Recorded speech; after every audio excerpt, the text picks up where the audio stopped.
A lack of transparency results in distrust and a deep sense of insecurity. Good evening and welcome. This is Face the Nation. Nice to be in the hot seat after a lapse of 3 weeks hosting Sri Lanka's only English language political talk show. We are just hours away from the fifth budget of the Good Governance government, so they call it, to be presented to Parliament. What will happen tomorrow is yet to be seen.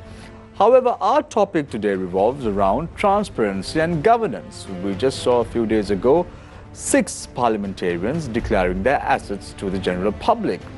What happened to the other 219 members? To discuss all this and more, we've invited 3 guests to our studios as usual. Let me quickly introduce them to you. Joining us this evening for the third time on the show is Mr. Ali Zahir Maulana, Sri Lanka Muslim Congress parliamentarian, also the State Minister of Social Empowerment. Nice to have you on the show, Mr. Maulana. Joining us this evening on the show is also Sankitha Gunratna, Transparency International Sri Lanka.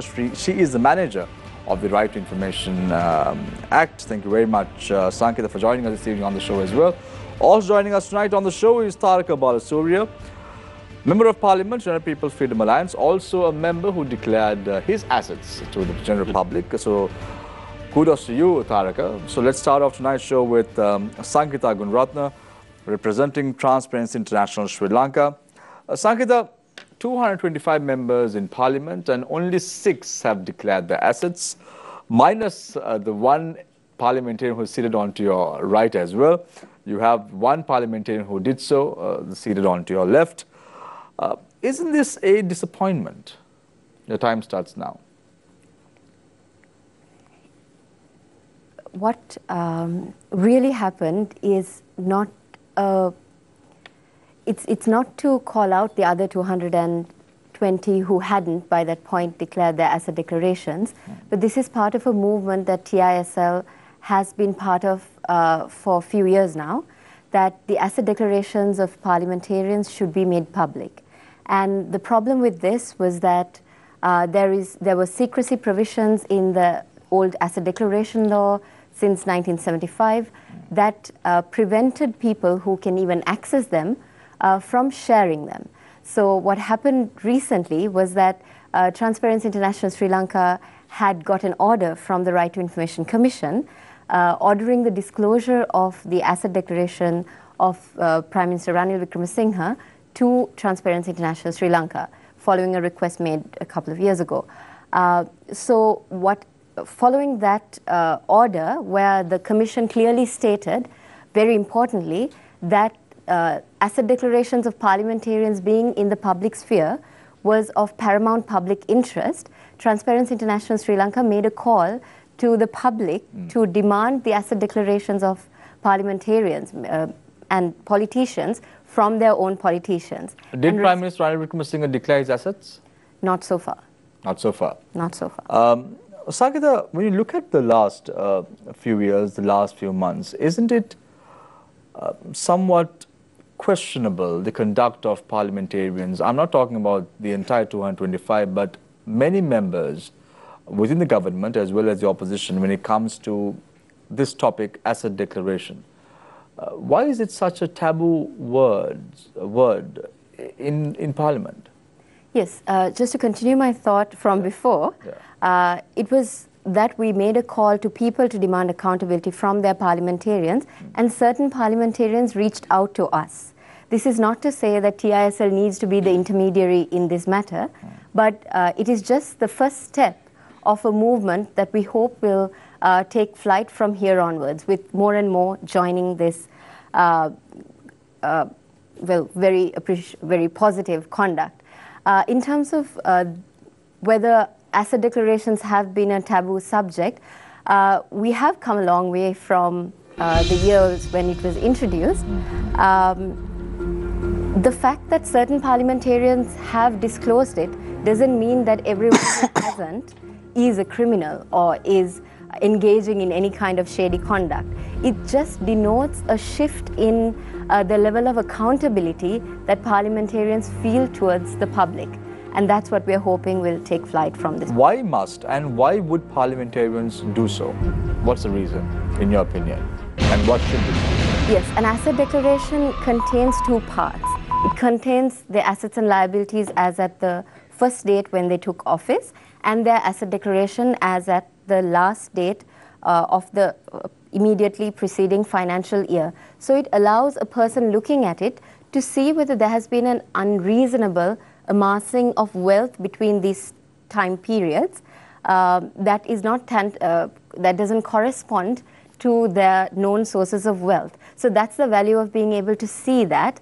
And just as much as it is a tool to curb corruption, it is also a thing that allows you to protect yourself from unfounded allegations. That's why a citizen should be able to hold a politician accountable. Let's say, Sankita, you have an individual who has assets on someone else's name. Does this law and the asset declaration that we're discussing right now, does that also cover that aspect?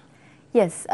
If you've had the opportunity to go through an asset declaration form, it actually requires you to disclose anything that's held as a beneficial ownership on your behalf by anyone and your dependent children, your bank accounts, securities, assets held abroad, properties held abroad. So all of these should form a part of the asset declaration, and non-declaration of such constitutes a crime. So having it in the public means that people can also scrutinize this and raise it at the correct forums, in this case, which is the Bribery Commission. Thank you very much, Sankita Gunaratna. Transparency International Sri Lanka. And now we move attention to Tharaka Balasurya, United People's Freedom Alliance parliamentarian. Tharaka, what made you declare your assets? You hail from the Kegaul district, the Kegaul electorate, and you went ahead and thought, okay, it's apt for you as an individual, as a parliamentarian, to declare your assets to the public. And what made you do so? The time starts now. Well, the topic was under discussion at several forums, maybe for a period of about 3 years, and with Transparency International and also amongst MPs. I think, it was, I had discussed with Tasoka maybe about 3 years back if we can get, a cross-party number of MPs to declare their assets that can create a good precedence. Then I think thereafter, I think Vidura spoke to me and said that, let's go ahead with this. And I think then I checked with Asoka, there was about 5 MPs who were willing to declare their assets. So I thought it's a start. I think it's a step in the right direction, and it also shows transparency. And then, as Sangeeta said, that the constituents can have have accountability for the actions of the MP, and then see whether the MP has amassed any wealth during his time in office. So I think it's a right thing to do. It's a step in the right direction. Do you think that the people of the Kegaul district appreciates or commends the move that you took, Tharaka? Do you think that the people welcome this decision that you made as far as the Kegaul district is concerned, or even Sri Lanka is concerned?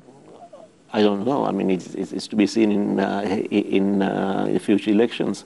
But I don't think what we do as MPs should be, or as legislators, should be really, the primary focus should be whether the people of Kegaul is going to appreciate me. We also need to do the right thing, and disclosing your assets, I think it's something which is in the right direction. There's this famous thinking or notion that surrounds the political fora at present, is that only the small fish come out and the big fish still roam free. Is this the case as far as these 5 members are also concerned? You had Iran Wickramaratne represented the UNP initially, and then Vasudeva Nanayakkara, yourself, and Vidura Wickramanayake from the United People's Freedom Alliance, and then M.S. Sumandiran from the Tamil National Alliance. You all 5 came out and declared your assets. So do you think that many others should also do so? Well, I think to be fair to the rest of the MPs, this was not done in a manner where let's say the Transparency International send a letter to the respective parties representing Parliament, and then through the respective parties, there was a discussion saying who wants to declare the assets. So this was the Transparency International gave an invitation to people who have had dialogue with them and MPs who have had dialogue with one another. So I'm sure that within the few days after this transpired, that there have been several MPs telling me, oh, we didn't know about this. So I think that in future that more and more MPs will declare their assets. But most MPs declare their assets. The correction there that it's to publicize it. So I think pretty much all MPs now declare their assets, but it's just a question of, as Sangeeta said, publicizing that. I think I'm hopeful that more and more MPs will start publicizing their assets. So you all did so on the 28th of February, correct me if I'm wrong. Yeah. And today is the 4th of February. Only one parliamentarian has come out since then and declared his assets, that is Ranjan Ramanayaka. What is stopping the others? Democracy is a slow process. I think we don't need to rush things. There's no deadline to it. The transparency and accountability, and also fight against corruption is a slow process. It's not something we have to put deadlines, and there's no bottoming out effect where there's no utopia, there's no end game. So you have to keep improving your processes and the accountability. I think you need to keep improving those aspects of. Thank you very much, Tariq Abal Surya, United People's Freedom Alliance parliamentarian. I now move my attention to Ali Zahid Maulana, State Minister of Social Empowerment. State Minister, what are you hiding under your sleeves that the people should know about, and why have you not declared your assets? Your time starts now. Shamir, in fact, unfortunately, I couldn't be there on 28th. I was to come and participate with them on that day. Okay. But then I was away. I was in my electorate in Batticaloa. There was a series of events, and I just came this morning. And so I'm going to do right away. If you want, I have brought my. I think the ladies are seated onto your left, and you can do so. It's my. Of course, there's nothing to hide. And whenever we, as members of Parliament, asked by Secretary General, then and there we have been declaring our asset declarations. And also to make it public, and we must thank to TISL, and they also giving some kind of realization to these people to come openly and publicize our. So are you telling me? I just want to clarify this, Mr. Maulana. Are you telling me that you are willing to publicize or publish your asset declaration right now, on this very moment, on this show? Yes, I am. Right. Mr. Maulana, now you are the 7th parliamentarian. That makes you the 7th parliamentarian to do so. What about the remaining 218? Why aren't they doing it? I agree with Taraka, in fairness with these people, and most probably they'll be coming out. And I understand Ranjan has come out already in between. And there are more to come. And I think in their priority list, it is not there. I think they all seems to be really busy in their electorates and various other commitments. But definitely, when I'm so happy through your media also giving a lot of publicity, and also they're coming out and publicizing their, asset declaration, is going to make everybody more to come. So I'm looking forward more members of Parliament, and also the provincial level and local level, the public representative to come out and. While you're speaking, if you don't mind, Yes. Mr. Maulana, can you hand over the document to Yes. Lankita so she could probably go through it during the break or so? In handing over to you. Thank you very much. So you can check the veracity of it in the meantime. Mr. Maulana, Yeah. it again boils down to the question as to where do we stand as a nation right now when it comes to transparency? Why? Because there are many allegations against many parliamentarians. We hear this again and again at many public fora. So, what must the other parliamentarians do to show their integrity, to show their transparency, and also show the world and the country that they are free of corruption? Is this the way forward for the country? In fact, most of the members of parliament, even whenever they are participating in various debates, openly, they all are for the accountability, for the good governance, what is important, and they have been actively taking up these matters, and they wanted to see the country corrupt-free country. In that line they are thinking. But it's true there are certain the accusation level against certain politicians and all in the past, and that is up to the bribery commissions, and even we have seen some people, you know, when they enter to politics, they didn't have anything, and eventually we see all of a sudden they are becoming filthy rich, and we have seen people. And so the accountability is very important. Transparency is very important. So this is where we as members of parliament got a great opportunity of openly publicizing. And so even any time whoever is going to be accused by public or even by journalists or even any doubts, if they are going to create, if there is a doubt is going to come, if they are really wanted to, if they are corrupt free, they should come out and declare. Thank you very much. This is how it has to be. Sri Lanka Muslim Congress parliamentarian and also State Minister of Social Empowerment. So that makes 7 members to declare their assets to date since the 28th of February 2019. I open the floor for questions from our journalists. On to my immediate left is Nadim Majid, and on to my far left is Deshan Gonavala. So let's start off with Deshan. Thank you, Shamir. I want to direct my question to Mr. Balasuriya. Mr. Balasuriya, you are a young MP, and particularly among young legislators and young people coming into politics, promoting the idea of accountability and transparency is very important, especially because the public seem to have a perception that politicians are corrupt. How is it that you feel that your step that you've taken here can reverberate into the minds of the other young politicians, be it at parliamentary level or even provincial and local level?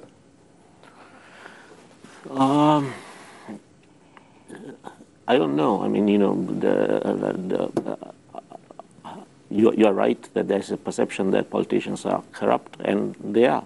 You know, I think, you know, if you really look at some of these political families and then see the accumulation in wealth, the accumulation in wealth has taken place with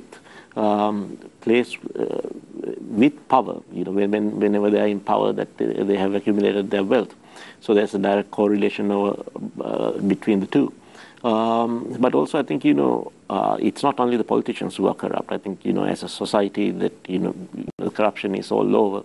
I think Ranjan Ramanayake said that, you know, even the judiciary is corrupt. So, and there's really no reason for us to not to believe, if, you know, every aspect of the society is corrupt, then why is this only this aspect of society not corrupt? But and also corruption is not a problem which is, you know, is restricted to Sri Lanka. If you look at, you know, during the last 3 years, there's probably about, you know, 10 to 15, you know, world leaders who were dismissed from their post or voted out because due to corruption and countries ranging from Iceland to Peru to South Africa to Pakistan to France, or like Sarkozy, the former leader. And so corruption is, you know, everywhere, but there's also different types of corruption. And so I think, you know, we need to identify, you know, what are the different types of corruption, and then, you know, the solutions which we bring into these ones are different. So the corruption which we must most be concerned about is political corruption. So I don't know whether just because I declared my assets, it will encourage other young MPs to declare their assets. Thank you, Mr. Balasuriya. Mr. Maulana, you are the State Minister for Social Empowerment, and Mr. Balasuriya mentioned that there's a systematic problem. What are your thoughts? Our political culture has to be changed. This is a very good time, now with this publicizing our asset declaration is going to give a change. There will be a shift.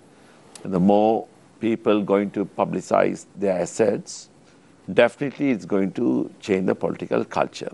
And also politician, like very correctly Mr. Balasuriya mentioned, and when you are holding position, you become vulnerable. Because in the past political culture, if somebody have power, they think if you approach him, the private sector or whoever it is, you can get your work done, and they some or other tempt them. So you have to be a strong will you have to have when you come as a representative of people. Now we are giving an opportunity by publicizing these matters. The people are going to be very, you are giving a chance, or they are enhancing them to take these people account, to watch them, what they have declared, and all of a sudden when they are going to accumulate the wealth, you are giving them an opportunity to check them. Mr. Maulana, you're a representative of the government.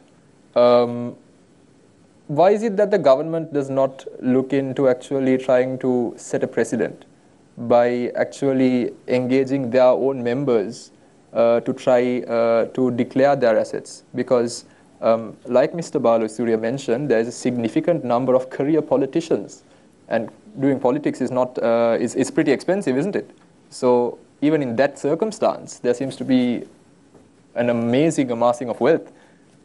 Why is it that the government as a policy is not standing up to this and saying, look, we've had 3 members already do it, we've had members of the opposition do it, maybe we should take a stand and set a precedent? No, this actually when this government came up, when the people gave the verdict to them and they came with the Ahapalana concept. And, that is to show the people the good governance, the accountability and everything. Mr. Maulana, I ask you this question because, like Ms. Gunratna mentioned a short while ago, the RTI Commission has ordered that the Prime Minister's asset declarations be made public, but they haven't, which is why I'm asking you this question. When I look at Honorable Prime Minister, he is a man who hails from a very wealthy family. So it's, like he can, when they are coming with the wealthy family people, he doesn't need to accumulate more wealth or anything for himself. So I don't think there should be any hesitation for him to declare anything. I have, as far as I am concerned, I have a great respect to him, and I'm not going to say that he is a corrupt person. And likewise, there are many people from government side. They all come from very wealthy family, good background. So I don't. For generation they have wealth, I believe. Ms. Gunratna, I am looking at it. Is public knowledge of generational wealth good enough, you think, for accountability? So, yes, you can. That's it. We are of the firm stand that asset declarations should be made public. And in addition to that, even on issues like campaign finance, as you mentioned, elections are an expensive business. So even on election campaign finance, there needs to be regulation. There needs to be a well thought out system of regulation that is introduced and implemented and enforced in Sri Lanka.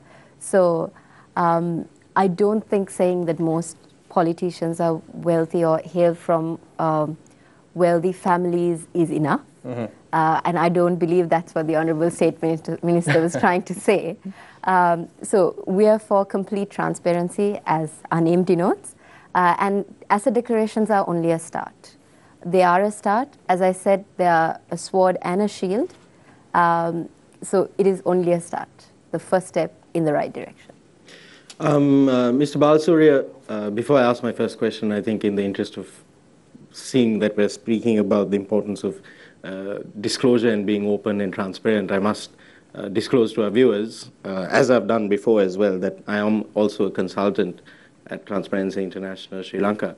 But specifically on the subject of campaign financing that you were talking about, and that Sankita and State Minister Maulana also talking about, there was a push at one point from within the government itself to bring out campaign finance regulations. We saw the president talking about the need to limit campaign finance regulations. Organizations like TISL have spoken about the importance of contestants or candidates at elections declaring their sources of campaign finance and in-kind donations, like someone printing posters for your campaign.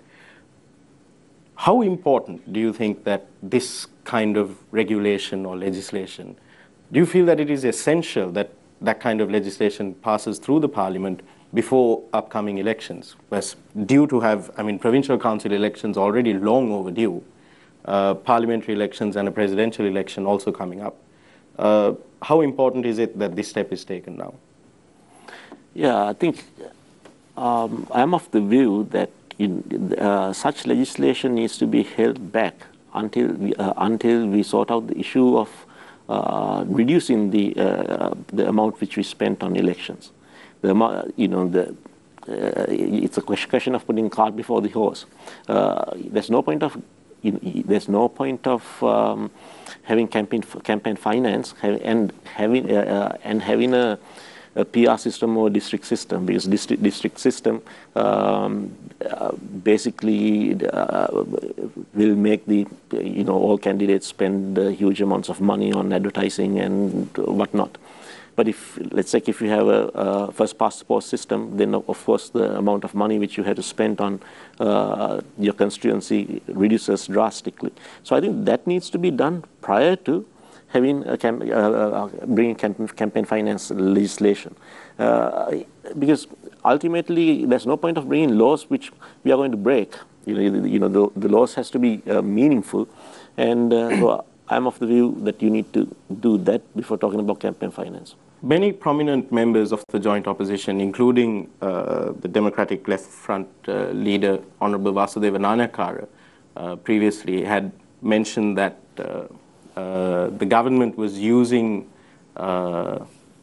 was hiding behind the guise of electoral reform, changing towards a more first past the post and proportional representation, a mixed system, and that they were using that as a delaying tactic to delay elections. What's your stand on that? Do you feel that if we were to get into that now, with elections upcoming, that it could be used to delay elections further? Indeed. When the 19th Amendment was passed, it was with the understanding that the 20th Amendment, which was to deal with the change in the electoral, change into a first mixed system, would be introduced. But then it never happened. And then we knew how long it took, 2.5 years for the local council elections. So at least with that hindsight, then the government should have acted on the let's say with the delimitation commission on the provincial council elections and if they want to go ahead for a general election, they should have gone ahead with the delimitation commission for the general election to do the constituencies. So the government has not done any of that. So there's really no hope, I think, to change the system before the next general election system. State Minister Ali Zahir Maulana, staying on the subject of elections, do you think that we will see provincial council elections anytime in the near future? Before that, before any election comes, I am of the opinion campaign finance reform has to come. Before any election, this is very important. Even last local government election, when the vote by vote, when they were doing the elections, some candidates, how many members are there, like maybe in that vote, if there are 1,000 voters, they calculate certain amount of money, like 5,000 each, 1,000 voters, and they are distributing the money, they bought votes. So before you are reforming any kind of a electoral system, first you have to reform, you have to bring the financing system, the election campaign financing, or whatever it is. There should be some kind of, even in London, England and all, they have the campaign. Sagar, that's a very good point that Yes. Mr. Maulana did brought forward with regard to Yes. bringing forth a proper legal framework to nab those who are really corrupt. How important is it? I think it's of paramount importance that we introduce a well thought out campaign finance regulatory system. But in Sri Lanka now, a lot of the focus is on campaign spending and not necessarily on campaign donations. See, I can give you two classic examples. Let's take a look at in the case of Sajjan Divas Gunawardena, who was fined only 1,000 rupees for non-declaring his assets. And then you had Sajjan Divas Gunawardena, Sarana Gunawardena, paying 3,000 rupees for non-declaring his assets. And then you had Duminda Silva also, who was issued with notices for non-declaring their assets. They get away with 1,000, 3,000 rupees and a mere 5,000 rupees. And then you start wondering, is this the law that we need in Sri Lanka? Yes, so those are two separate issues, Shamir. In terms of election campaign finance, the declaration of assets and liabilities does not deal with that. Okay. Neither do the reports that are filed with the political party by the political parties at the Election Commission. Currently, there is very little regulation of campaign finance. It is not illegal for companies or certain vested interests to donate to political campaigns or election campaigns. It is not illegal. There is no spending cap on election campaigns, and therefore that is a completely different issue. In terms of enforcement, as you would already be aware, the asset declaration law talks about an option of either the monetary fine or rigorous imprisonment or both. And in practice so far it has only been the monetary fine that has been imposed. And this is why we say it's so important for the people to be aware of the contents of an asset declaration. So is that how hold their politicians accountable? Is that how Sujiva Senasinghe, whose campaign managers are accepted approximately around 2 million rupees from the well-renowned central bank bond scandal, the bond scandal individuals got away with? Yes, and I've written on this. It is not illegal. It is not illegal. That act was not illegal. It may be immoral, it might be scandalous, it might not be what the people expect, but it is not illegal. Immoral, scandalous, but not illegal. How moral is it? We go in for a short commercial break. When we discuss more about transparency and governance, and also about the budget to be presented tomorrow. How is it going to shape your future, the future prospects of Sri Lanka? All that and more after this short commercial break. Stay connected, stay with Face the Nation. We will be right back.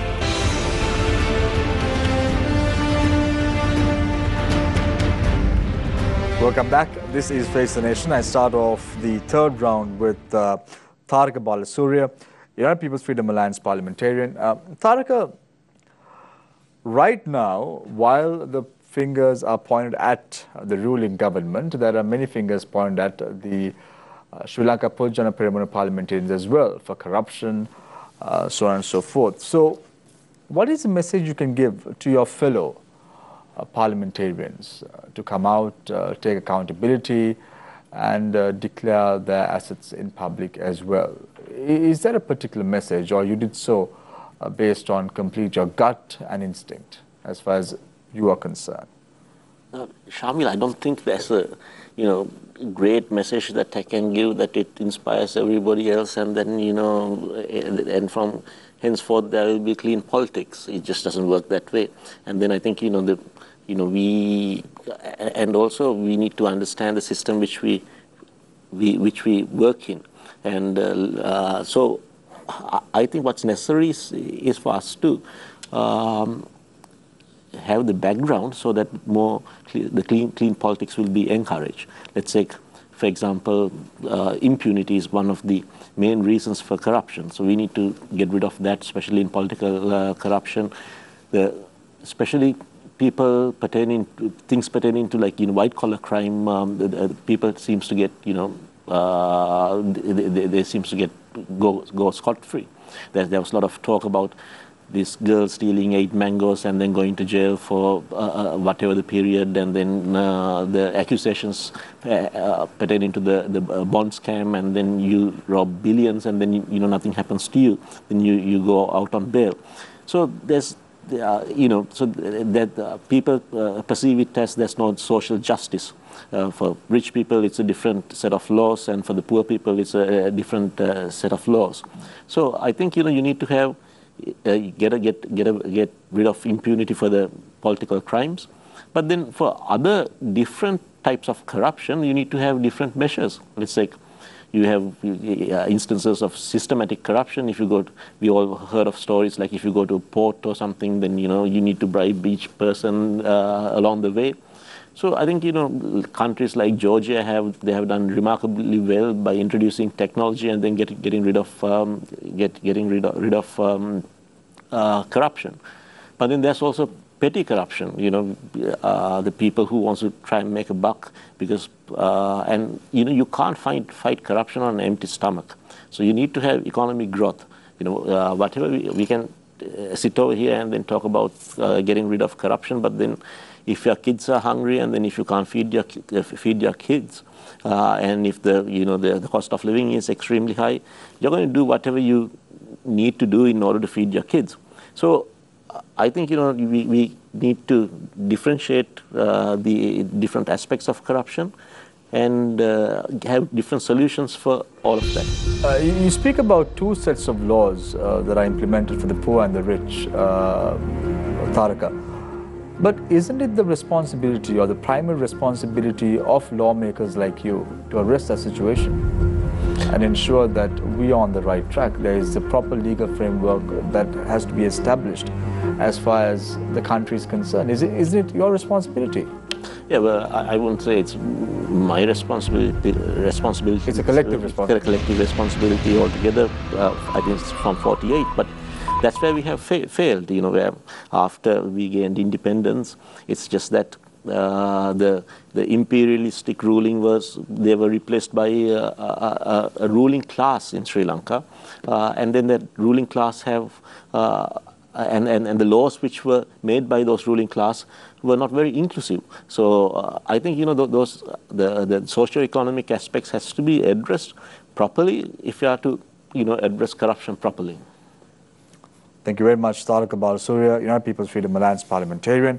I now move my attention to Mr. Ali Zahir Maulana, Sri Lanka Muslim Congress parliamentarian and State Minister of Social Empowerment. Mr. Maulana, where does it leave the parliament right now? What action must they take? Because again, as I said before, to Tariq, fingers are pointed at many parliamentarians.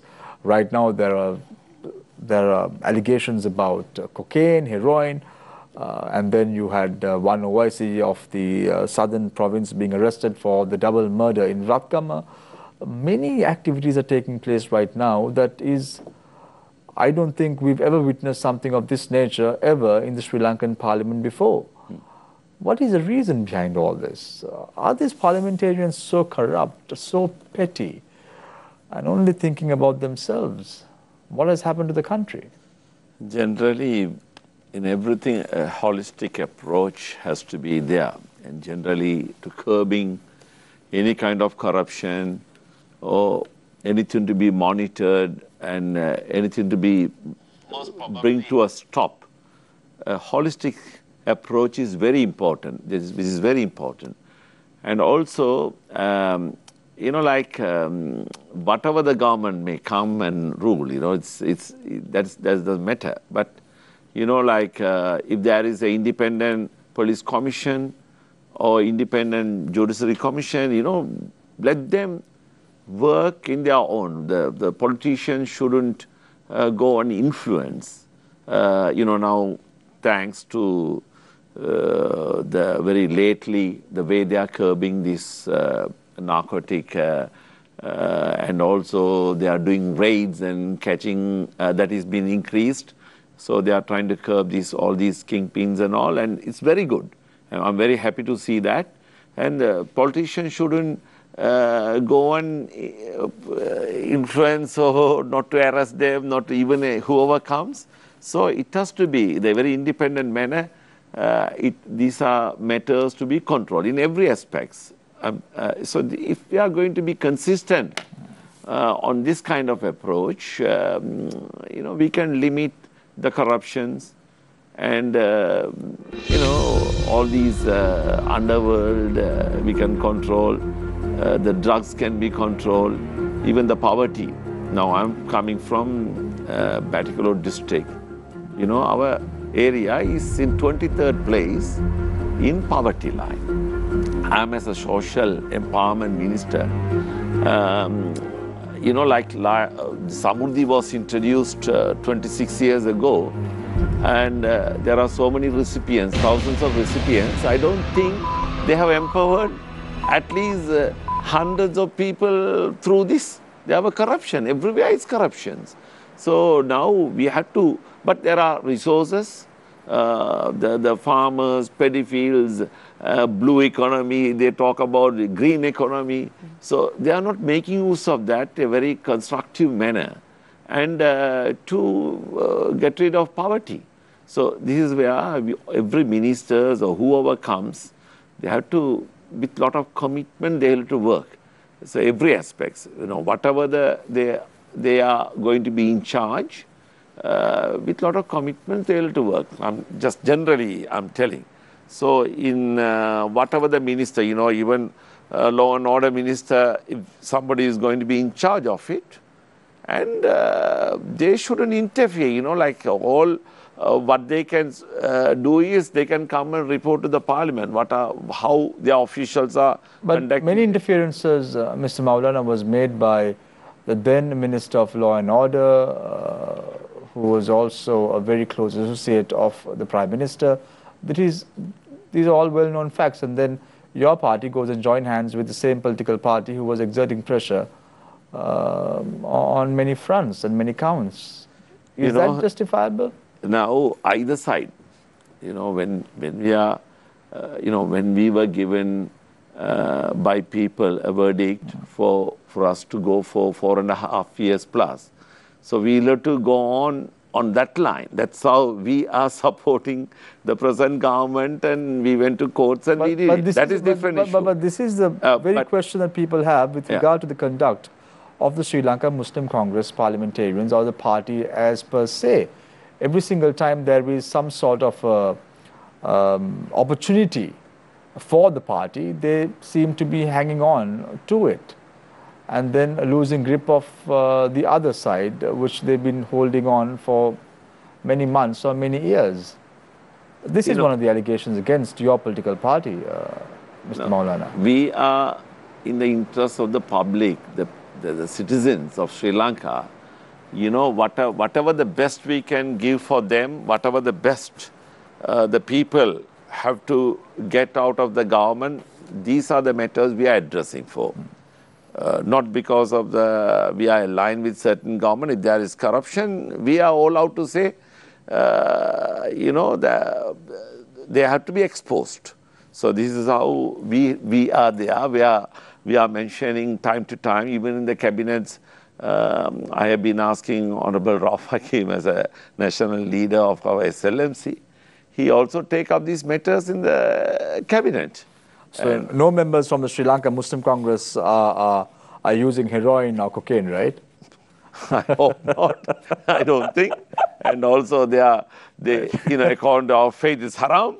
We won't touch. Thank you very much, Mr. Azhar Maulana, Sri Lanka Muslim Congress parliamentarian, State Minister of Social Empowerment.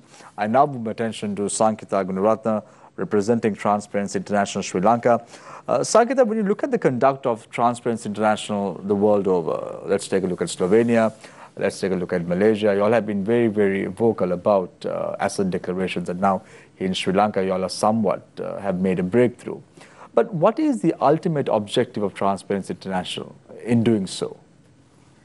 Specifically in relation to in relation to asset declarations in the subcontinent, in particular Sri Lanka?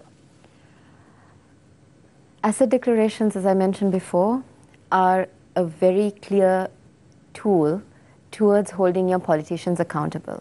So we believe that the citizen, the average citizen, needs to be a party in this entire transaction. Do you think that this is a powerful anti-corruption tool? It is definitely a powerful anti-corruption tool. Just to explain what I mean there, if a person becomes aware that a politician has amassed wealth beyond or is enjoying wealth that is not commensurate to what is declared in their asset declaration, this constitutes an offense under the Declaration of Assets and Liabilities Law of 1975. So this is a powerful tool. As you mentioned yourself before, we are not aware of any instances where people have been held to account in respect of the content of an asset declaration. It has only been about filing or not filing. And therefore, it is important that the content of this is also scrutinized by the public. It needs to be scrutinized against reality, a reality check, if you will. So if you see your local politician driving around in a car that is not declared in their asset declaration, then that is grounds for a prosecution. And you can bring that up with the Bribery Commission, who can then have an investigation. And if there's credible evidence, go ahead and prosecute. So it's an important tool, and it's not a tool that needs to be shrouded in secrecy. And I realize, and we realize, that this doesn't by itself curb corruption. It is a part in a web of tools that can be used in an anti-corruption. Let's take a look at Malaysia, the recent example with regard to asset declaration. We saw when Mahathir Mohamad came into power, there was a big ha-ho about anti-corruption, about holding accountable the former Prime Minister of Malaysia as well. Then you had the new government coming into play, and then you saw on the papers that Anwar Ibrahim, who was proposed to be the Prime Minister of Malaysia, himself not declaring his assets. And that went on to the public domain, and there was a huge cry about that also in public. What accountability mechanisms can we as Sri Lankans have against our public representatives? You have two parliamentarians here. Can we hold them accountable? Can we trust the declaration forms or the assets that they have already declared? Can we hold them accountable? How so? I understand that anyone can lie, and a lie can happen on an asset declaration form as well. And in Sri Lanka, right now, these parliamentarians who are here are going beyond a legal requirement, and that's what we need to take note of. Right now, there is no legal requirement to publish an asset declaration. And that's why for years we have been, as TI Sri Lanka, advocating for the publishing of it, for the removal of these secrecy provisions. In the National Action Plan of the Open Government Partnership for the years 2016 to 18, Sri Lanka committed that these secrecy provisions would be removed. The Bribery Commission has stated that they're working on these amendments and that these will come through very soon. So yes, there can be lies in asset declarations. We don't live in a dream world. Huh? We don't deny that. We do, of course not. We don't live in a dream world, but it holds people accountable in the sense that first you're aware that your conduct and your declaration will be scrutinized. And secondly, if a person or a parliamentarian or any politician refuses to make the asset declaration public, journalists like yourself can question them as to why this is not being done. You can put them on the spot and hold them accountable. But if that is and the make case, them how feel can like they're going against the grain, going against this change in the political culture. But Sankita, if that is the case, how can it be a powerful anti-corruption tool if you yourself don't have the trust in the declaration that have been placed before the public by the respective parliamentarians? Just now you saw Mr. Ali Zahir Maulana giving you his asset declaration. And if you yourself don't have trust in the particular document in question, how can it be a powerful anti-corruption tool? The declaration is only as strong as the legal system that backs it up. Thank you very and much. The enforcement that backs it up. Thank you very much. Sankita Gunratna, representing Transparency International Sri Lanka. I again open the floor for questions. So let's start off with Nadeem. Thank you, Shamir. Again, I'd like to start with Honorable Tarak Balasuriya. The budget is just around the corner. It's upcoming tomorrow. From your perspective, and talking from a governance perspective and the ideals that you hold as a as a novice MP representing the Kekol district, who has expressed an interest in open government, what are you hoping will come from this budget in terms of improving the governance structures of this country? Is there anything specific that you're looking for? From the budget, or as far as the governance is concerned? From the budget to strengthen governance in Sri Lanka, what can be done? Is there something that the government should be considering, or is there something that the opposition should be considering in terms of, for example, funding for law enforcement? Are there specific agencies that require more commitment from the government's, from as far as the government is concerned, what the government can do to improve the resources that have been allocated to improve our democratic institutions? Yeah, I think increasing the money spent is obviously one thing, but I'm a big believer in technology. I think, if you look at some countries like, Estonia, Israel, South Korea, most of those countries, they were able to curb corruption through the introduction of technology. And then I think, if we introduce, if we can provide technological solutions where there is no direct interface between the person in authority and the user, then I think you can reduce corruption. But of course, for other institutions such as the police and that if the government can increase the money spent, that'll be great. But I don't know. Some of the UMP backbenchers were saying that they're going to defeat the president's vote on the budget. But let's see, because the government is also in a bit of a fix. It's a very difficult year. It's an election year. So in one sense, they have to somewhat appease the people and then give some sort of a people-friendly budget. But then also, from another sense, they have to think about fiscal consolidation and then trying to reduce the budget gap. So it'll be a very difficult year for, and then I think close to about 6 billion USDs in their outflows this within this year. So the government has to think about how we are going to refinance that, and so it'll be a very difficult year. It seems that principally you all are going to oppose the budget 2019. Well, we have opposed the budget for the last 4 years, and I see no reason why we should, support the budget. But should that be the reason, Tharaka, if it's a good budget, if it's the way forward for Sri Lanka, isn't it opportune for even take it into consideration to say yes to the budget, say vote for the budget, and then look at Sri Lanka as a whole? Isn't this what happened on October 26th as well? Just for certain petty agendas, things did not work well for the country, and the country was in limbo for 52 days. Yeah, I agree with you to the extent that we should have cross-party dialogue pertaining to certain issues. For example, let's take public expenditure. Let's take. What are the 10, let's say for the next 5 years, if we take into account what are the next... No, but the point is, even before the budget is presented tomorrow, you are saying we've opposed the budget for the last 4 years, hence we are going to oppose the budget even tomorrow. Because it's a continuation of the last... But you never know. Well, I think, we have to be realist. I think when the Mangala has stated that, he's going to carry forward with the liberalization of the policies which they have carried forward for the last 4 years. So it's a continuation of the neoliberal policies, opening, and, what does that mean when he says he's going to liberalize the economy? You're going to get into more free trade agreements, which per se is not bad. But the manner in which they get into it is questionable, and certainly moving away from investment economy to a consumption economy has been detrimental to the state of the economy. We don't produce anything in Sri Lanka now. Everything we bring from abroad and then we consume. So that has to change. If you look at historically, all the newly developed countries of South Asia, Taiwan, and all those countries, there was some export substitution.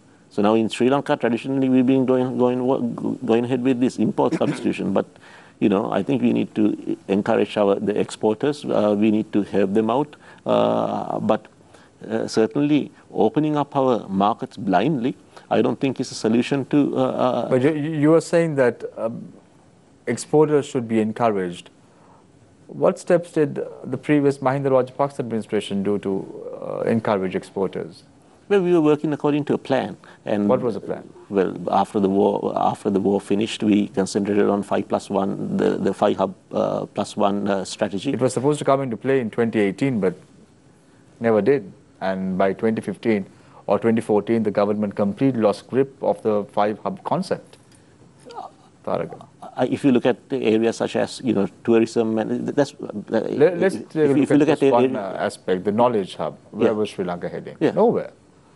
Yeah, I think let's say certain projects has to be viewed with a long-term perspective. If you look at the Mahavali, we were looking at it from a long-term perspective. And then if you look at the port in Hambantota, you have to look at it a certain long-term perspective. But we were going to. The Mahinda Rajapaksa administration knew that they had to sell the Hambantota port one day to the Chinese. No, we didn't know that because they didn't have the money to pay it. No, I don't think that's true. But what you're saying is true. We had paid 1/3 of the debt pertaining to the Hambantota harbour, and I think there's Deshani Veerakorn. She had done a good analysis recently on this myth about the Chinese debt and what percentage of Sri Lanka comprises of the Chinese debt. So I think we have to be mindful of the political realities and the economic realities, and so certain propaganda which has been created by interested parties to ensure that we have a debt problem, but whether we have a Chinese debt problem is two different issues. I now move my attention to Ali Zahir Maulana, Sri Lanka Muslim Congress parliamentarian as well as State Minister of Social Empowerment. Mr. Maulana, you said that the Badiklo electorate that you represent is currently going through a very bad patch as far as poverty is concerned. So what measures will Budget 2019 address the grievances of those living below the poverty line? On a micro level, the government should focus on sustainable development on the line of sustainable development goals. I'm sure on our finance minister, in keeping line with sustainable development goals, poverty alleviations, and also to encourage the young entrepreneurship. Now, very correctly he mentioned, in anything, Ms. Maulana, we have to introduce, let me finish this. We have to focus on new technology, automations, and also even if you are going to do with cultivation, with modern technology, you can encourage our entrepreneurs to export-oriented manner.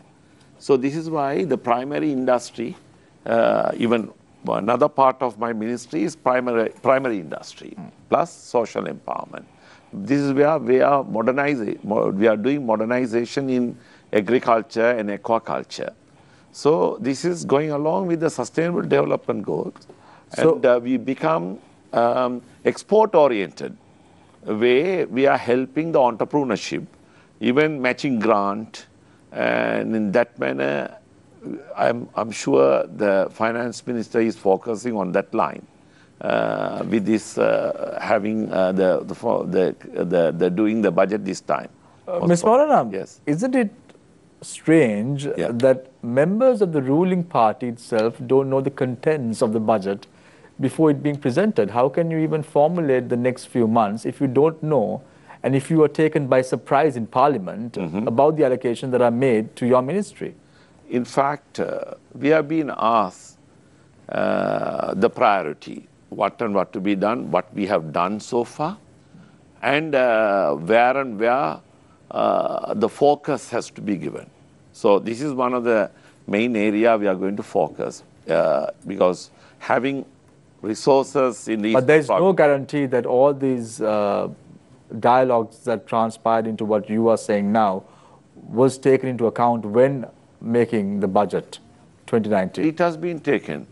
How much money has been allocated? Prior, that we don't know how much we'll be getting, but our proposals are being given, they're well accepted, and through our secretaries this has been discussed, and also we are working on that line already. The authorities concerned, the area now. For an example, if you are looking at modernization of agriculture, that particular area people, we know, because we have already got World Bank linked with our ministry.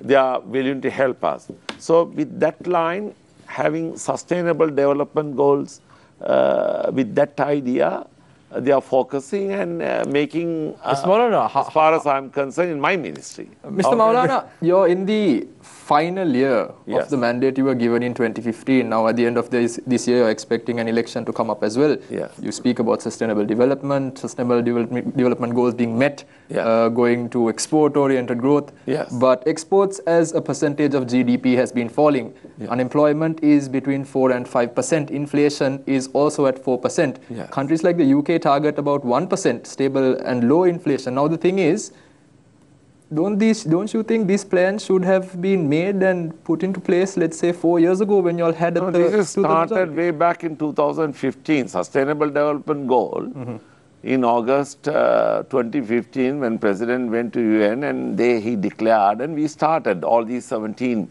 But the unemployment hasn't decreased. So they are committed. The growth rates are still low. These are but that is different issue. These are ongoing development, sustainable development goals are going on. But the matter is, anyway, it is going to be a very people-friendly budget. And like when you say people-friendly, are you also saying that the reform agenda of the government is going to take a stop because it's an election year? No, we have been consistent on certain line.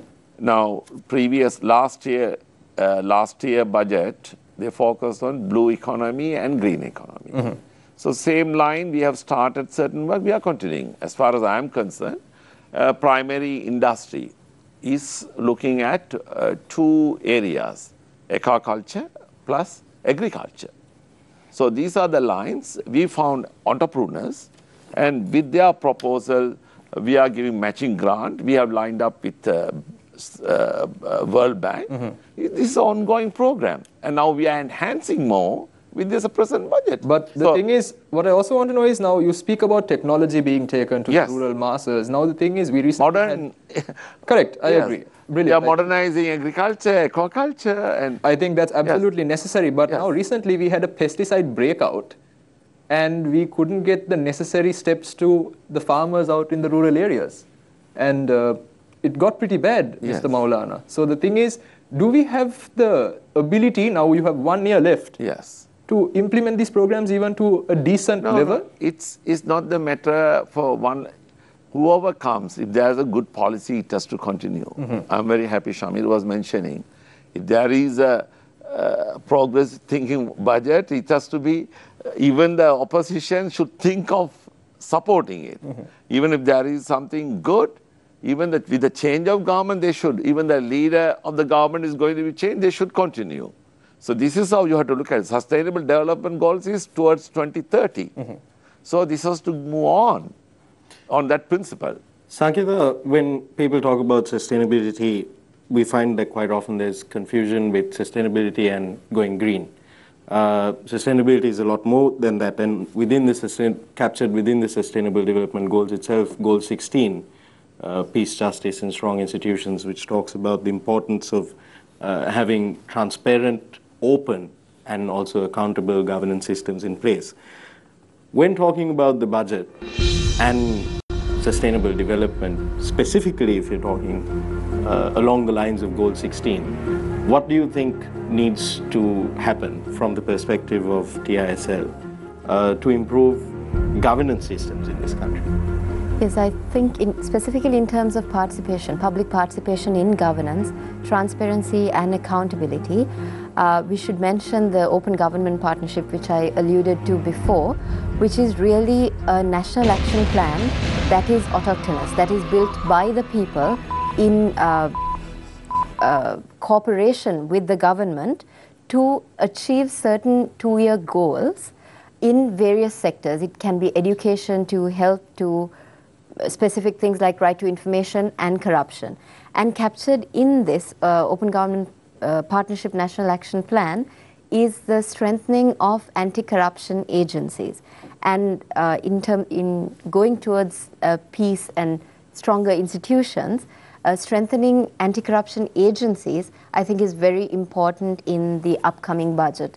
And that is a way of making sure that they remain independent and also showing a state's commitment towards moving towards better anti-corruption mechanisms.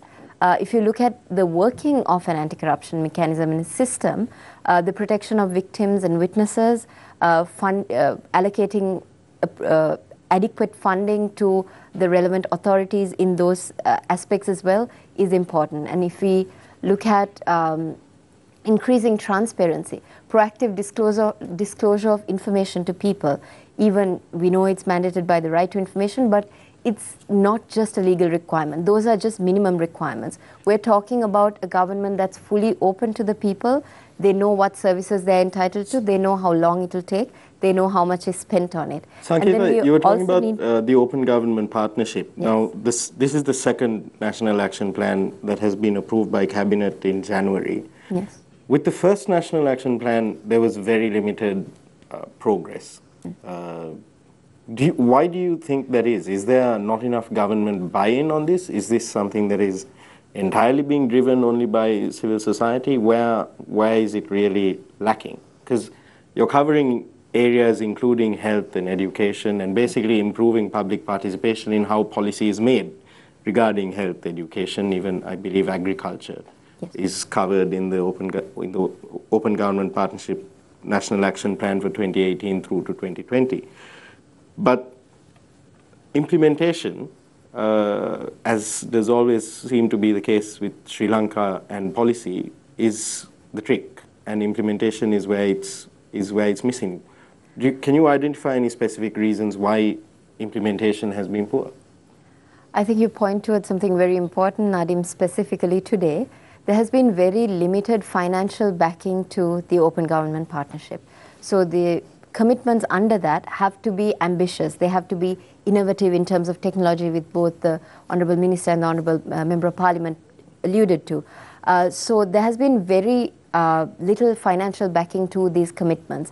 And this is something that we have raised over and over again, that if you, as the executive arm of the state, make commitments, there has to be money allocated towards it.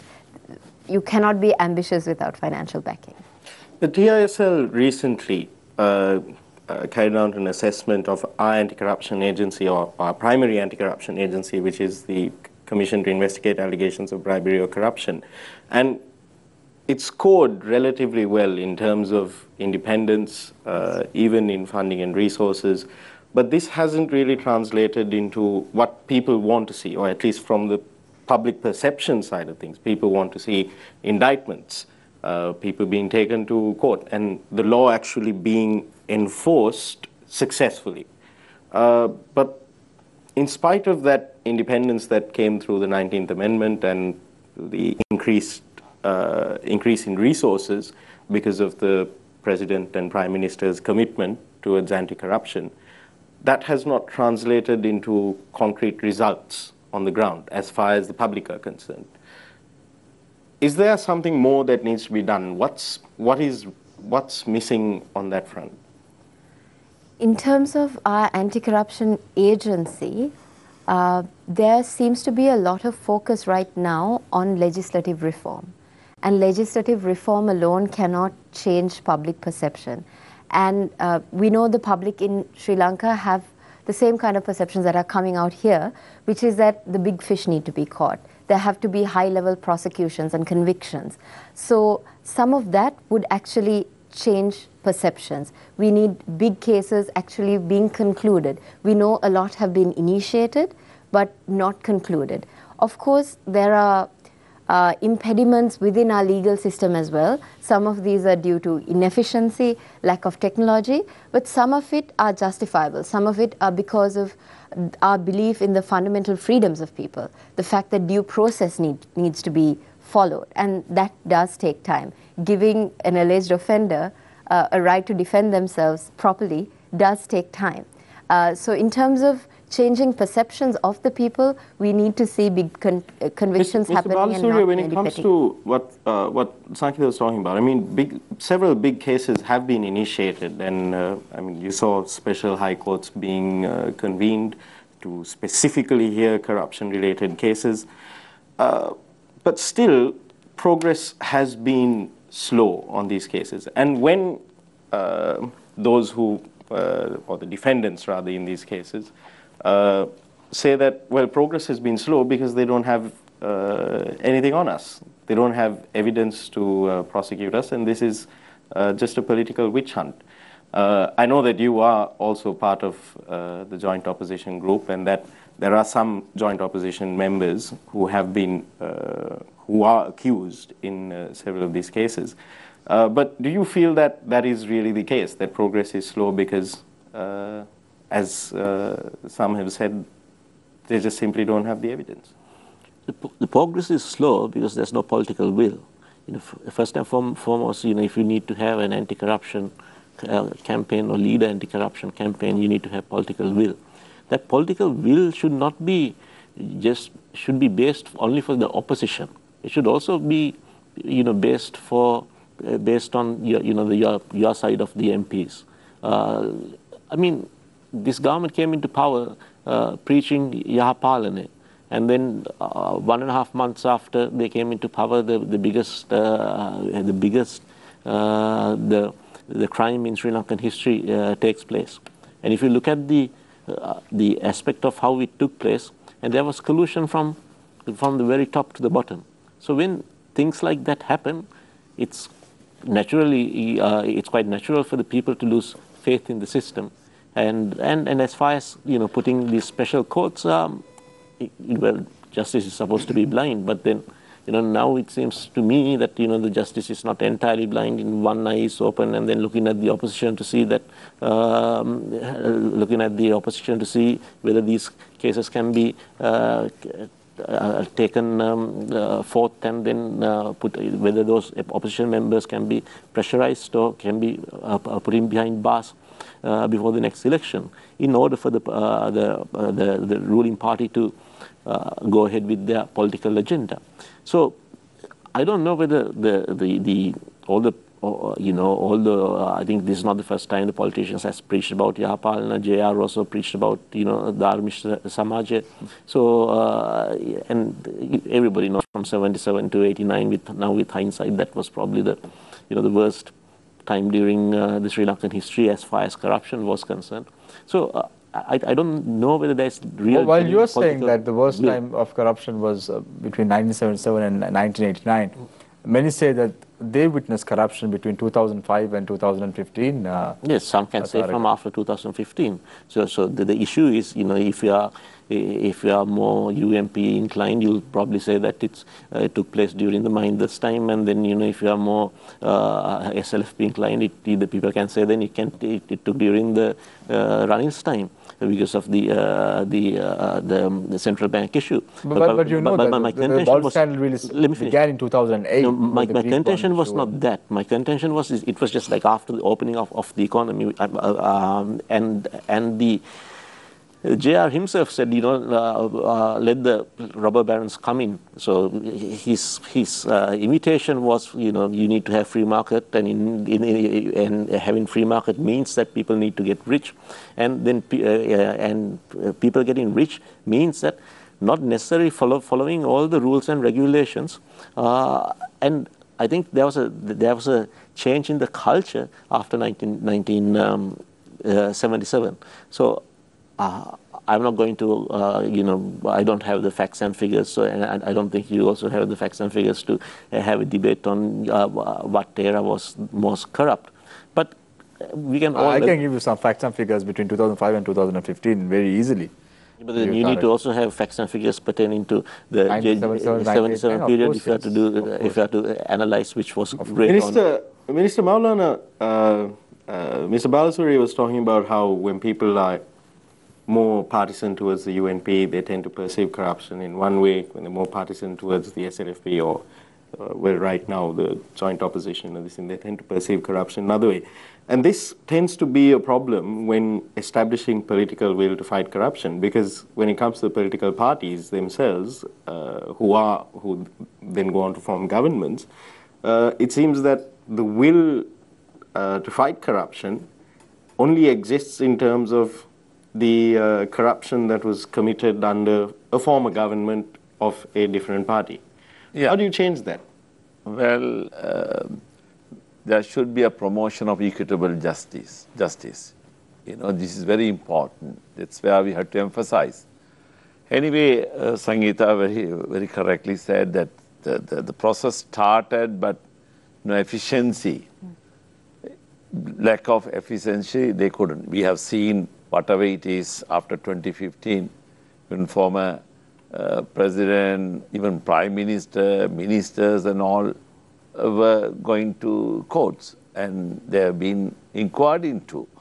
But we need to do more. And this is very important. You know, we had to enhance, and also we had to some or other see to promote equitable justice. You know, that is very important. So, Mr. Balan, when you're talking about Independent Judiciary Commission Act, you know, they are allowed to do it. You know, that we have in place the Independent Judicial Commission there. Yeah. But you take, for example, Yeah. like Mr. Balasuri was mentioning the bond scam. There was indication that it went right to the very top of government. Presidential commission was convened. Whole gamut of evidence came to light through that commission, including, even unrelated to the bond scam, the patronage that was being enjoyed by certain ministers from the chief accused in this bond scam case. And 4 years later, we've just gotten to the point where Parliament has finally adopted legislation saying that evidence that comes through a presidential commission of inquiry can be admitted in court. It feels like even on the not only on the government, but even on the part of the opposition, there was no push to really bring this to a conclusion, and that even the presidential commission of inquiry was being used for politicking. Because even when that report was due, it was used for politicking. Then an entire section of the report, which several activists claim was very important, which people are yet to see, was archived away and was not made public. In combating corruptions, some or other we must see to that. Like I said earlier, impartial justice. That has to be, whether it's big, you know, like that, big fish are to be caught. If there is something, you have to go behind, you know. That. So whatever it is, I don't know this sort of thing, but impartial justice. That is what independent commission, judicial commission means. So let them efficiently, let them work on it. This is where we have to support in every aspect. Mr. Balasuri, why did it take Parliament 4 years after the bond scam? Well, at least more than a year since the Presidential Commission produced its report. It took for the Parliament to pass legislation saying that, look, evidence that is submitted through, that comes to light through a Presidential Commission of Inquiry is also admissible in court. Why has it taken Parliament so long? And we didn't really hear, I mean, members of the opposition were talking about the bond scam, saying largest financial crime in the history of Sri Lanka, but we didn't really see them putting forward any specific solutions as to how to bring this to a speedy and swift conclusion with justice being served to the perpetrators. Yeah, as far as pertaining to the particular piece of legislation which you spoke of, this is not only pertaining to the bond scam, and as you correctly mentioned that the certain commissions were highly politicized. They were targeting only, let's say, if you are with the government, your cases will get withdrawn, and then as soon as you move to the opposition, then all these cases would open up. So we have to be careful that from the sound of it, it seems like a wonderful piece of legislation, but it can also be very draconian in trying to suppress your other opponents. And I'm sorry, what was the other part of your question? Was why did we not see any specific solutions being put forward by members of parliament from the opposition or members of the joint opposition group, or at the time the official opposition from the DNA or even from the JVP? It's like for the past 4 years, the entire political structure of this country, it appears that the entire political structure of this country or the political circles of this country have been using the bond scam purely for political mileage, and I've had absolutely no interest in bringing it to a resolution. No, I think that's not a fair assessment. I think from day one, it has been the joint opposition which has been raising its voice pertaining to the bond scam. And also, please do keep in mind that by the time the Presidential Commission on the bond scam was appointed, it was well after over a year, I think close to 2 years. So the second bond scam also took place. So as the executive, if the president had carried out the Presidential Commission as soon as the first commission, the first crime was committed, at least the second crime could have been averted. So, but especially pertaining to certain legislation pertaining to things such as stocks and bonds, I think it's also problematic. But certainly I feel that there was no political will. I feel that if the government wanted to keep Arjuna Aloysius in jail, they could have certainly brought up a different case pertaining to bribery, and then put him behind bars, and then worked on the big crime. I mean, a good. But that's not the way how justice works. It works in different ways. Let's say, how was Al Capone detained? Al Capone was detained due to tax issues, not to murder or whatever, but he was put behind bars. Then other charges were brought in. But if you look at the most of the the joint opposition MPs, they have been behind bars, and no charges have been brought against them for long periods of time. Just one quick question that I have from a regular viewer of Face the Nation. Mr. Maulana, this individual is actually from your neck of the woods, from your electorate in the Batticaloa district, and he asks if all of our political parties, or if our mainstream political parties, are simply going to keep pointing the finger at each other when it comes to corruption cases, does that mean that the people should start looking for alternatives when elections come around? Perfectly right. That's people's opinion, So it's fine, if that is the alternative, of course. And if that is fine. The alternative, that's the way to go, Nadeem. So let's wait and see the next presidential, parliamentary and provincial council elections, how would the people vote. We're now going for a short commercial break. We are in conversation with Taraka Balasuriya, Ali Zahid Maulana, as well as Sankita Gunaratna. We're going for a short commercial break. When we come back, it's a final round. Stick it, stay with Face the Nation. We will be right back.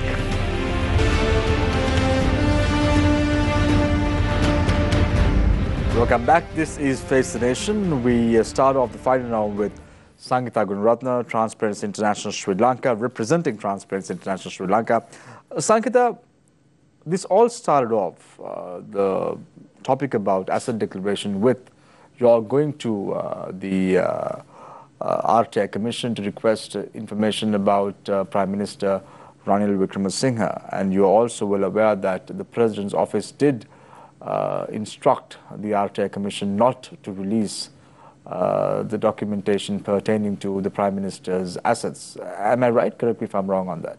Not necessarily. What happened was a refusal at the initial stages of the request and the appeal at the President's office itself and the Prime Minister's office. So there were two refusals, and then we as TISL appealed to the RTI Commission, and the Commission ordered disclosure of the Prime Minister's assets, not of the President's assets. And to date, the President's office has failed to comply with that order. So it is not that the President's office ordered the Commission not to give it. It is that the Commission's order was not followed by the President's office. So the Prime Minister's assets, there has already been a court case against the Prime Minister's involvement in a state printing agency. So we're looking at many issues surrounding the ruling party at present itself. So what is your message, Sangeeta, to the ruling members of the government as well as the opposition, as well as those standing right in the middle? So what is the message you have for them? Just going back to your original question, TISL did not begin this movement with the RTI. We have been campaigning for these amendments and the public availability of asset declarations for a while now, much before the RTI.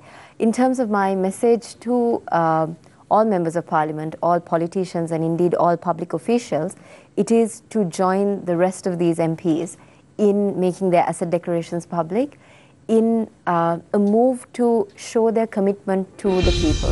It is the people who have entrusted their sovereignty in their politicians. So show your accountability by joining this movement. And I would also like to place on record that there is no reason to go through Transparency International Sri Lanka. We have been a campaigner for this information to fall into the hands of the people. So the declaration does not have to be submitted to us. We are merely a repository of the information. Please use it in your election campaigns. Use it as a way to show your commitment to open government, to show your commitment to your electors, to be open. So you don't have to use Transparency International Sri Lanka. And to the people, I would also like to say, the people standing in the middle, please demand this accountability. And as you demand it, take a good hard look at yourself as to whether you're a part of the problem. There is a giver and a taker in a bribe. There are different parties involved in corruption. So just please ensure that you comply with the same standards that you demand of your politicians. Is it important, Sangeeta, for politicians or parliamentarians before they're elected to declare their assets and then come to the limelight and contest for elections and then get the public vote? Yes, absolutely. In terms of election campaign finance that we were talking about, there is income and expenses in elections and assets and liabilities that it is recommended by international practice is made available to voters before an election. And this is given even in Sri Lanka to the Election Commission but not made public. And why is this important? It is so that a voter can make an informed decision before they vote.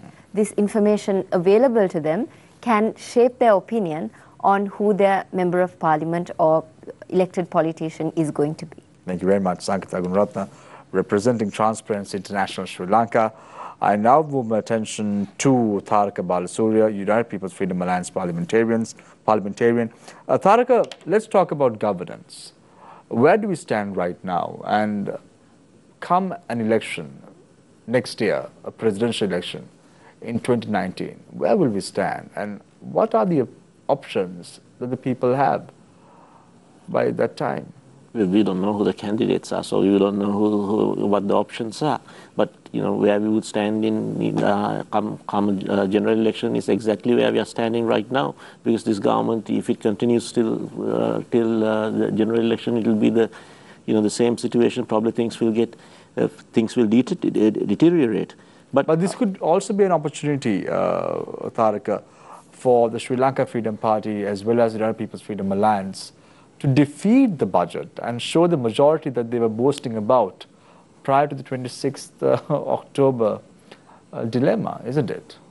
Well, let's see. We don't know. There's a lot of political maneuvering which is going on, and we don't know how certain sections of the government will vote during the budget. So it's too early to say whether the government will go through the budget or not. But if the government goes through with the budget, I feel that will probably things will deteriorate further if they continue with the same policies. There was a high-level meeting today at the Sri Lanka Freedom Party headquarters on Dali Road under the patronage of the president. Are you aware of the content of No, which was spoken of? I was not invited. You were, you were not invited. Taraka, next few months, the next 1 year, where is the country standing? Do you think that we can move forward the way we are going right now? Are there adjustments that need to be made? How are you looking at as the next few months unfold? Well, I don't like to take a perspective for the next few months, but I think this country has huge potential. I think we need to, you know, just like we have come across parties for declaring assets. I think, you know, the parties come together to decide on common programs or common policies. I'm not talking about controversial issues such as the constitution or something, but things such as on education. You know, I'm sure the UMP and the SLFP and the Muslim Congress, we can all agree on things such as the education and what policies we need to have for health. And also, we need to, I really do believe that, you know, with the potential which we have, we need to find 4 or 5 areas which we can have competitive advantage and then concentrate on those areas. Let's say, for example, maybe transshipments, maybe some tourism, maybe things such as, you know, the minerals. You know, we produce some of the best granite in Sri Lanka, especially in areas like Kegol, and in Betiklo they have illuminite, which produces titanium. So, you know, we need to come out with this, and even as far as the infrastructural projects are concerned, I think, you know, now we know the impending power crisis is going to come about in 4 or 5 years. So then, you know, we can have an understanding with the UMP, the JVP, and the other parties. If the impending power crisis is going to come in 4 or 5 years, what needs to be done now? Yeah, so I think at least the common programs could be agreed with or the large projects can be agreed with the government and the opposition. Thank you very much. And there has to be a continuation of that. Thank you very much, Taraka Balsurya, United People's Freedom Alliance Member of Parliament. Finally, we have Mr. Ali Zahid Maulana, Sri Lanka Muslim Congress Parliamentarian and State Minister of Social Empowerment. Mr. Maulana, tomorrow's budget, is it going to be an election budget? Because every single time there has been an election around the corner, it has always been an election budget.